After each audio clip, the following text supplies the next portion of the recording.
চিন্তা সভ্যতার এক অনন্ত বাতিঘর। এটি মানবজাতির অগ্রযাত্রার মৌলিক ভিত্তি। চিন্তা আসে অভিজ্ঞতা, অনুভব, কৌতূহল এবং প্রশ্ন থেকে, কখনো অন্তর্দৃষ্টির আলোয়, কখনো আশঙ্কার অন্ধকারে।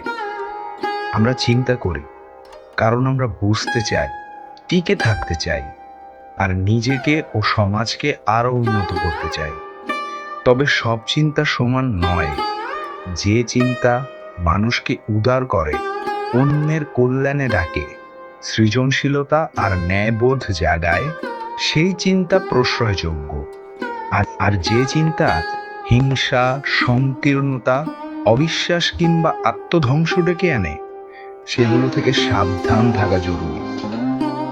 একটা সমাজ যদি চিন্তাশীল না হয়, তবে সে সমাজে জন্ম নেয় অন্ধ অনুসরণ, গুজব, কুসংস্কার আর নিপীড়ন। সুচিন্তিত সমাজই পারে সত্যকে বরণ করতে ও সুন্দরকে নির্মাণ করতে। চিন্তা শুধু ব্যক্তির নয়, গোটা মানব জাতির অগ্রগতির চাবিকাঠি। তাই চিন্তা করো গভীরভাবে ও দায়িত্ব নিয়ে।